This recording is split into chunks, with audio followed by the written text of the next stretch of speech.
Discussions at the WTO over Tokyo's trade restrictions were delayed to Wednesday afternoon local time. One Japanese media outlets believe Tokyo will have a hard time justifying reasons for placing export curbs. Soo-young explains further. What Japan may claim as security reasons for its export restrictions on South Korean companies may be difficult to prove to the World Trade Organization's decision-making body. Tokyo had cited distrust in Korea's management of dual-use technologies as its reason for restricting exports of core semiconductor materials. But observers, including US tech groups and global media, point out the lack of concrete evidence for those claims. Well, they certainly have taken a page from Trump. Trump has been using national security reasons for a lot of his protectionist actions, principally because the WTO has generally allowed national security exceptions. I think most people would agree that Japan isn't that concerned about dual-use technology.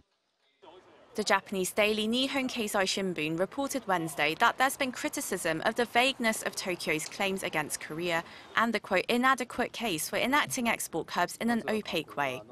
The paper also said if the WTO panel sees the measures as an act of political retaliation rather than trade control, the odds would be in Korea's favor.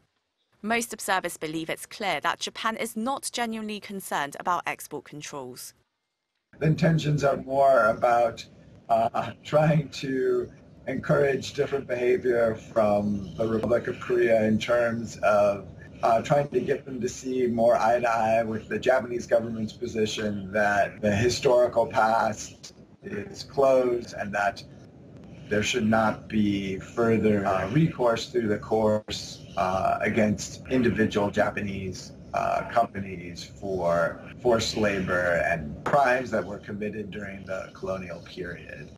Ahead of the WTO's General Council meeting on Wednesday, Seoul Senior Trade Representative Kim Seung-ho has argued that Tokyo is already violating WTO regulations with its export curbs.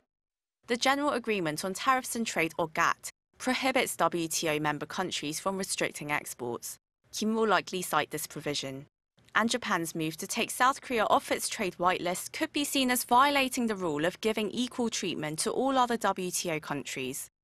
Depending on the results of Wednesday's meeting, Seoul plans to decide whether to file a complaint with the WTO. Soo-young, Arirang News.